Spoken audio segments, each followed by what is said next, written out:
తాకట్లో ఉన్న బంగారాన్ని విడిపించి ఆ రోజున మార్కెట్ ధర కట్టి మిగిలిన డబ్బును మీకు అందిస్తుంది కొమ్మూరి గోల్డ్.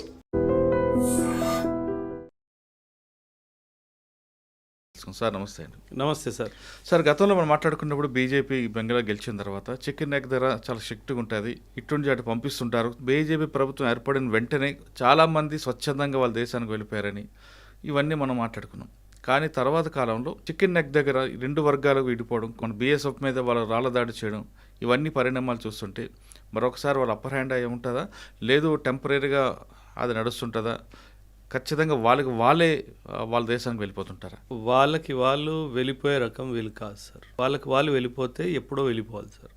గత ఆల్మోస్ట్ 5 దశాబ్దాలుగా వీళ్ళు బెంగాల్లో ఇదే మా ఇల్లు అని చెప్పేసి కూర్చుండిపోయారు సార్. మనం గతంలో almost 19 lakhs illegal migrants Assam రాష్ట్రంలో మాత్రమే ఉన్నారు అని చెప్పి కూడా మనకు క్లారిటీగా తెలిసిపోయింది సార్. అస్సాము బెంగాల్తో కంపేర్ చేసుకుంటే చాలా తక్కువ మంది అస్సాంలో ఉన్నారు, చాలా ఎక్కువ మంది బంగ్లాదేశీలు వెస్ట్ బెంగాల్లో ఉన్నారు అని చెప్పి నా అనుమానం సార్. మనం ఎన్నో వీడియోలు చూసాం సార్. వేల సంఖ్యల్లో ఈ ఇల్లీగల్ బంగ్లాదేశీలు మన వెస్ట్ బెంగాల్ నుంచి అస్సాం నుంచి ఇంకా తరలి తిరిగి వెళ్ళిపోతున్నారు సార్. అండ్ మీరు ఒక మాట అన్నారు సార్, అక్కడి నుంచి మళ్ళీ వస్తున్నారా? వచ్చే ప్రసక్తే లేదు సార్, ఒక్కడు కూడా రాడు సార్. అందుకే మనం చాలా పకడ్బందీగా ఫిజికల్ బార్డర్తో పాటు బీఎస్ఎఫ్తో పాటు డిజిటల్ బార్డర్ ఫెన్సింగ్ కూడా మొత్తం చేస్తున్నాం సార్. శాటిలైట్స్ అన్నీ ఆ ఏరియాస్ని చాలా క్లోజ్గా అబ్జర్వ్ చేస్తున్నాయి. డ్రోన్స్ ద్వారా సర్వేలెన్స్ జరుగుతుంది. అన్ని ఇంపార్టెంట్ ఏవైతే చోక్ పాయింట్స్ ఉంటాయో, ఎక్కడి నుంచి సాధారణంగా వీళ్ళు వస్తారో అవన్నీ బ్లాక్ చేయడం జరిగింది. సో ఒక్కడు కూడా బంగ్లాదేశ్ నుంచి ఇప్పుడు మన దేశంలో అక్రమంగా రావడానికి అసలు సమస్య లేదు సార్. కానీ కొన్ని విజువల్స్ చూస్తుంటే వాళ్ళు రావడం, బీఎస్ఎఫ్ మీద రాళ్ళదాడి చేయడం, అంటే మరో వారికి క్రియేట్ చేసే సీన్ చూపిస్తున్నట్టున్నారు. లేదు సార్, బంగ్లాదేశ్ మనల్ని లేదు సార్, వారైతే కుదరదు సార్. ఎందుకంటే బంగ్లాదేశ్ ఆర్థిక పరిస్థితి అస్సలు బాగాలేదు సార్. అండ్ ఈ టైంలో బంగ్లాదేశ్ కంప్లీట్గా ఐసోలేషన్ మోడ్లో ఉంది. ఒకవైపు బహుశా చైనా రావచ్చు, ఒకవైపు నుంచి పాకిస్తాన్ మద్దతుకి రావచ్చు. కానీ వార్ అయిన సందర్భంలో అటు చైనా కానీ ఇటు పాకిస్తాన్ కానీ ఎవ్వరూ రారు బంగ్లాదేశ్ సపోర్ట్కి. ఈ విషయం బంగ్లాదేశ్కి చాలా ఖచ్చితంగా అర్థమవుతుంది సార్. అందుకే బుద్ధున్న ఎవడైనా సరే, అక్కడ నేతలు ఎవరైనా ఉన్నా సరే, వాళ్ళు మన దేశంతో యుద్ధం మాత్రం ఖచ్చితంగా యుద్ధం చేయకపోయినా బంగ్లాదేశ్లో ఇప్పటికీ ఉన్న మన భారతీయుల మీద కూడా అటాకులు చేసి వాళ్ళని కూడా ఇబ్బంది పెట్టే 2-3 సంఘటనలు జరిగాయి. చెట్టు కట్టి బర్న్ చేయడం, వాళ్ళ మీద ఈ విధంగా చేయడం అంటే వాళ్ళు భారతీయులు కాదు సార్, బంగ్లాదేశ్లో నివసిస్తున్న హిందువులు సార్. సో వాళ్ళు ఇండియన్స్ కాదు, Hindus, but who are staying in Bangladesh. But yes, మనందరికీ తెలుసు మన దేశము ఆఫ్ఘనిస్తాను, పాకిస్తాను అండ్ బంగ్లాదేశ్ నుంచి మైనారిటీ కమ్యూనిటీస్ మన దేశంలోకి వచ్చి సిటిజన్షిప్ తీసుకోవచ్చు అని చెప్పి ఒక చాలా కీలకమైన నిర్ణయం 2019లో మనం తీసుకున్నాం సార్. మీకు గుర్తుంటే కనుక సిటిజన్షిప్ అమెండ్మెంట్ యాక్ట్ తీసుకురావడం జరిగింది సార్. సో ఈ 3 దేశాలు, పాకిస్తాన్ కానీ ఆఫ్ఘనిస్తాన్ కానీ బంగ్లాదేశ్ నుంచి మైనారిటీ కమ్యూనిటీస్, అక్కడ నివసిస్తున్న హిందూస్ కానీ, క్రిస్టియన్స్ కానీ, సిఖ్స్ కానీ, జైన్స్ కానీ, పార్సీస్ కానీ వీళ్ళు రావచ్చు, మన దేశానికి రావచ్చు, ఇండియన్ సిటిజన్షిప్ కోరుకోవచ్చు అని. ఎందుకు ఇలా చేశారంటే సార్, చాలామంది దీన్ని కూడా విమర్శించారు సార్. హిందువులకి వీళ్ళు భూమి మీద ఎక్కడున్నా సరే మనం ఆశ్రయం ఇవ్వకపోతే ఎవరు ఇస్తారు సార్? ఇది మన దేశంలో జన్మించిన ఒక సంప్రదాయము, ఒక మతం కదా సార్. సో ఖచ్చితంగా విశ్వవ్యాప్తంగా ఈ కమ్యూనిటీస్, నేను పేర్లు తీసుకున్నాను కదా, సిక్కిజము మన దేశంలోనే జన్మించింది, బుద్ధిజము, జైనిజము ఇవన్నీ మన దేశానివి కాబట్టి సో వీళ్ళకి మనం ఇవ్వకపోతే ఆశ్రయం ఎవరిస్తారు? సో ఆ కోణంలోనే మన ప్రభుత్వం ఒక కీలకమైన నిర్ణయం 2019లో తీసుకుంది. సో ఆ తర్వాత చాలామంది మన దేశానికి రావడం జరిగింది. వాళ్ళకి మనం అఫీషియల్ ఛానల్స్ ద్వారా సిటిజన్షిప్ ఇవ్వడం కూడా జరిగింది. కానీ మనం ఒప్పుకోనేది ఏది కాదంటే ఖచ్చితంగా ఇల్లీగల్గా రావడం మాత్రం కుదరదు అన్న విషయం మాత్రం చాలా క్లారిటీగా మనం వీళ్ళకి చెప్పడం జరిగింది. కానీ ఇప్పుడున్న పరిస్థితుల్లో మీరు అన్నట్లుగా హిందువుల మీద బంగ్లాదేశ్లో దాడులు, దాన్ని ఎవరు అరికెడతారు? మరి వాళ్ళే చేయాలి సార్. అది ఘోరంగా చెట్టు కట్టి దంపర్ణ చేయడం అనేది జరుగుతున్నాయి కదా. అది హ్యూమన్ రైట్స్ వైలేషన్ సార్. అది ఖచ్చితంగా human rights violation sir. And United nations human rights సంబంధించిన సంస్థలు ఏవైతే ఉన్నాయో వాళ్ళు వీటిని చాలా తీవ్రంగా తిరస్కరించారు కూడాను. అండ్ రానున్న టైమ్స్లో సార్ ఎప్పుడైనా సరే ఈ హ్యూమన్ రైట్స్ సంబంధించిన సంస్థలు ఏం చేస్తాయంటే ఏ దేశమైనా వరల్డ్ బ్యాంక్ నుంచి కానీ IMF నుంచి కానీ డబ్బులు కోరుకున్నప్పుడు అప్పుడు ఇవన్నీ వాళ్ళు లెక్కెడతారు.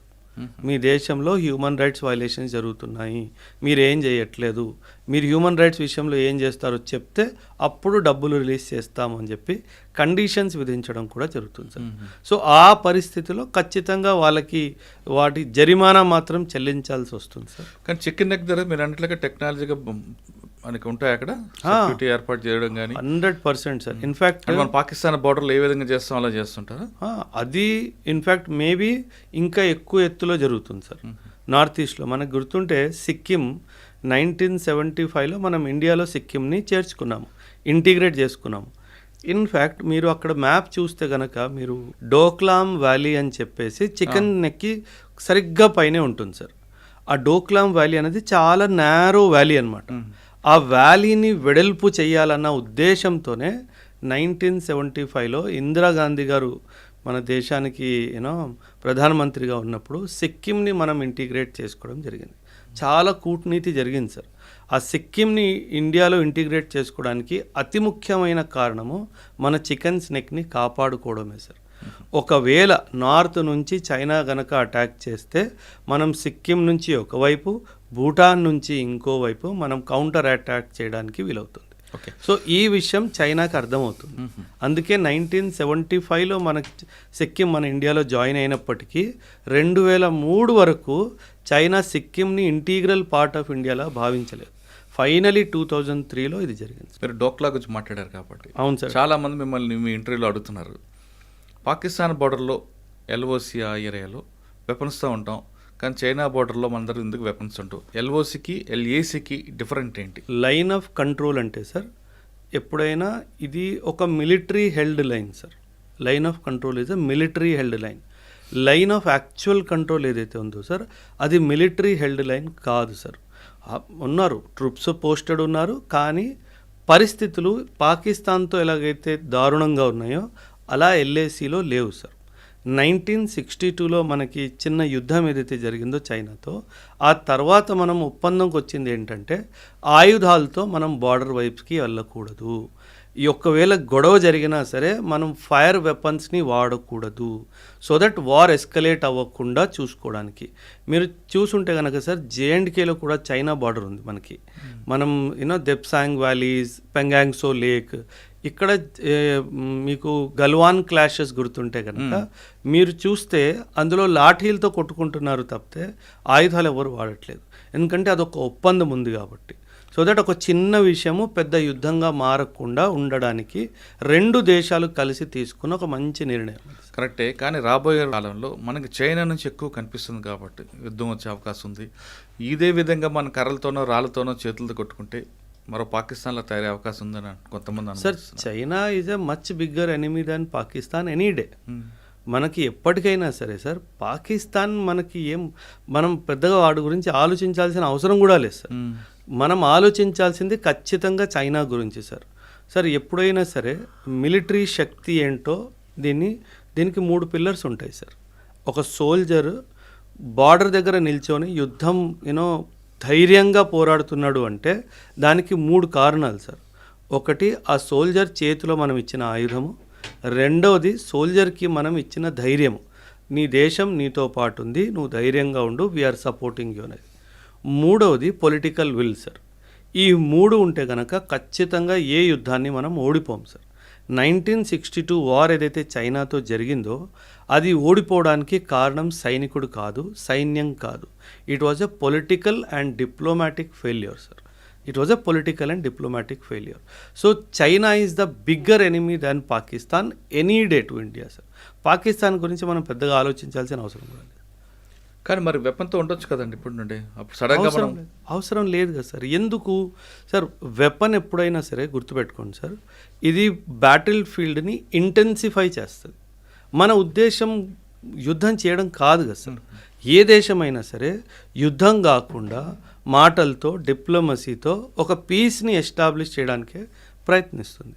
సో ఒకవేళ ఆయుధాలు లేకుండా సార్ ఇప్పుడు 1962 2026 60 సంవత్సరాల పైన అయిపోయింది కదా సార్, ఏ యుద్ధం జరగలేదు కదా sir. So it is in a way మంచిదే కదా సార్. అవును. సో అది మనకి మంచి తీసుకొచ్చింది కానీ చెడు తీసుకురాలేదు కదా. So it is working well for us.